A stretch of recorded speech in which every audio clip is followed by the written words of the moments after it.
Il y a un pasteur là, il est en train de faire révélation. On va écouter ensemble.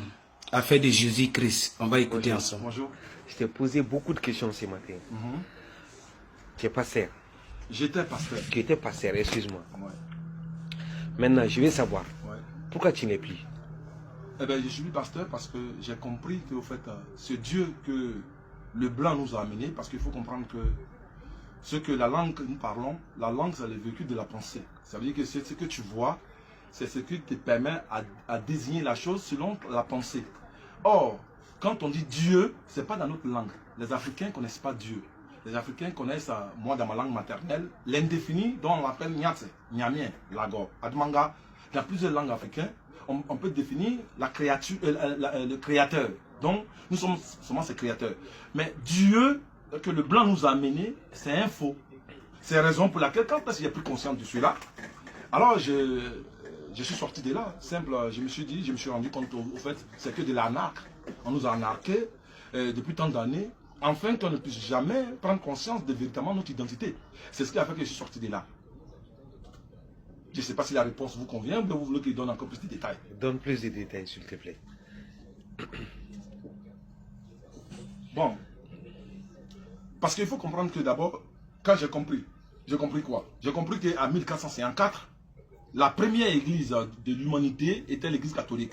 Aujourd'hui, ceux qui se réclament de évangélique, de l'islam, d'évangélique, des protestants, de tout ça, je donne l'origine de leur père, qui est l'église catholique, la première église du monde.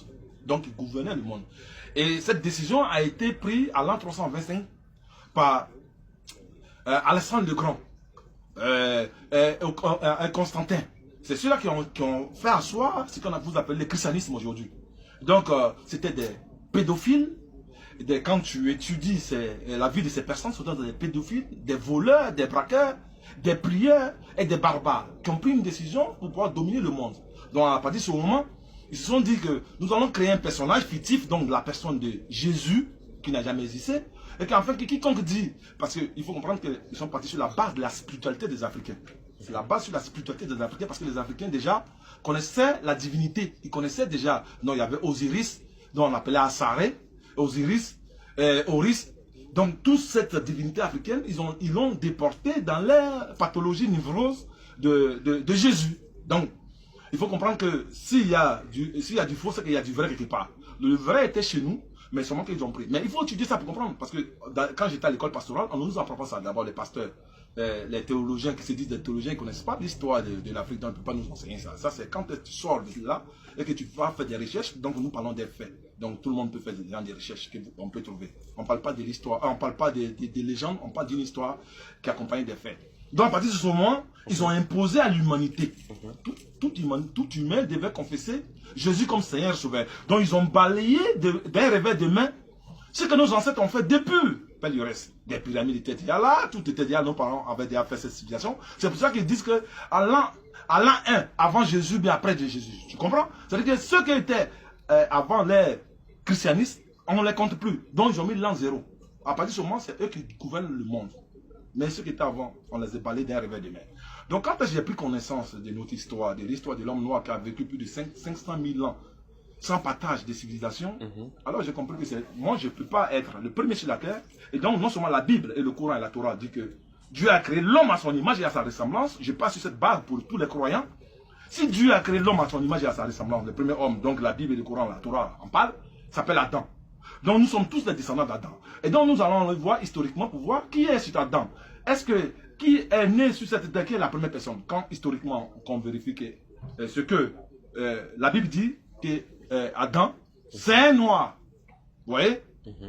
D'abord, pour aider tous ceux qui vont chercher à contester, l'étymologie du mot Adam veut dire d'abord noir. Le mot même Adam veut dire noir. Mais la Bible et le Coran, la Torah, ne définit pas que Adam était noir. Déjà, il y a un problème là.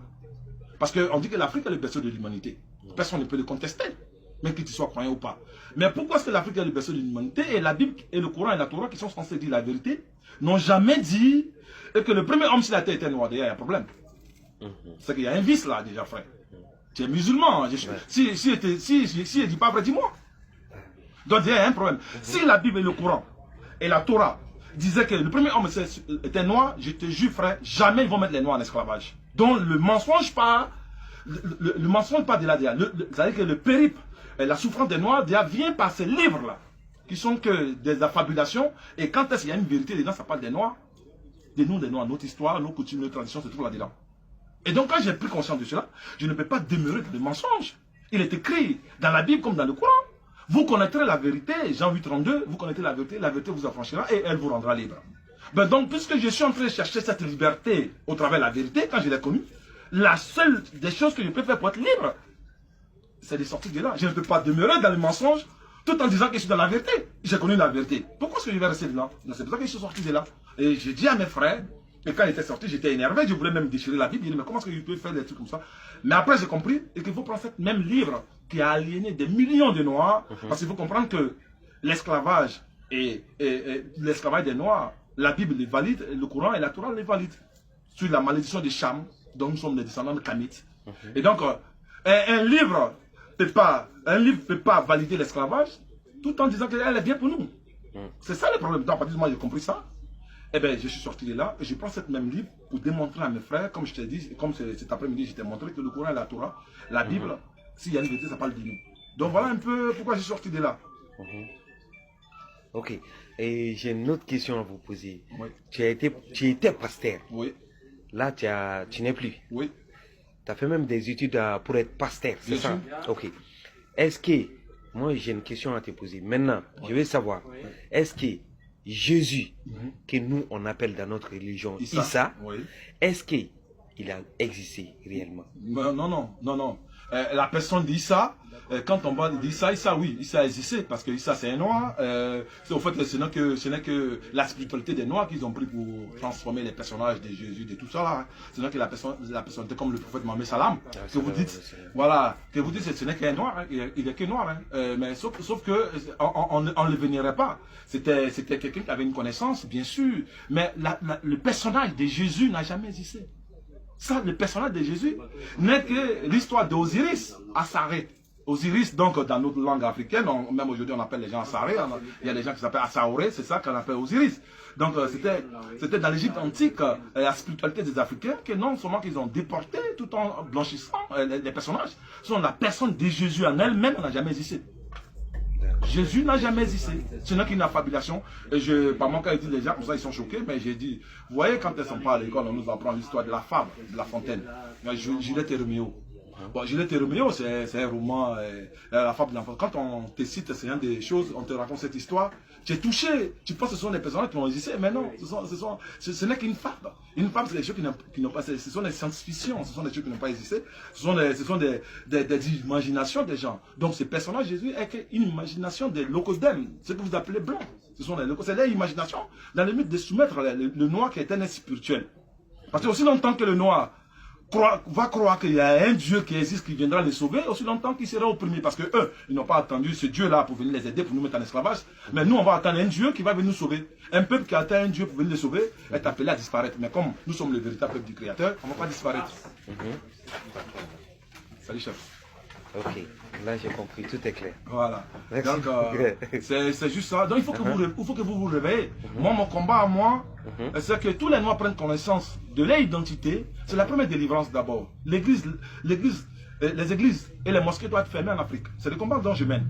Et quand je dis ça, ça choque plusieurs personnes parce que les Noirs n'ont jamais été musulmans, les Noirs n'ont jamais été christianisés ni islamisés. Mais sauf qu'ils sont venus, ce sont les religions qui nous ont été imposées avec la violence. Et tiens-toi bien, quand on parle de la violence, on parle du viol. Est-ce que vous imaginez quelqu'un qui vous viole et ce violet, vous tombez amoureux de ce violet? Est-ce que vous êtes normal? Non. Ça s'appelle une maladie. Ouais. Voilà, donc c'est ça, les Noirs sont malades. Donc moi j'appelle à tous les Noirs de revenir à leur tradition, à leur spiritualité. Les Noirs sont animistes. Les animistes, ce sont les gens qui vivent en harmonie avec la nature. C'est pour cela qu'on ne s'est jamais fait la guerre. Voilà, parce que nous savons que le véritable créateur, il est dans la nature. Il n'est pas dans les mosquées ni dans les églises dont on vous a inventé. Je t'ai posé la question tout à l'heure, comment s'appelle Dieu dans ta langue maternelle? Tu dis Allah. Mais tu vois déjà que ça, c'est un puce qu'on a mis dans ta tête. C'est pas ta langue maternelle, Allah. Il est écrit dans les sourates que Dieu a envoyé chaque peuple selon sa langue maternelle. Ma langue maternelle, c'est Ngala Massa. Voilà, Ngala Massa, mais tu me dis Allah. Mais tu vois déjà, donc ça veut dire que ce sont ces choses que nous faisons ce travail, comme beaucoup de frères font leur travail, pour désaliéner. C'est-à-dire qu'on a planté des puces dans nos têtes.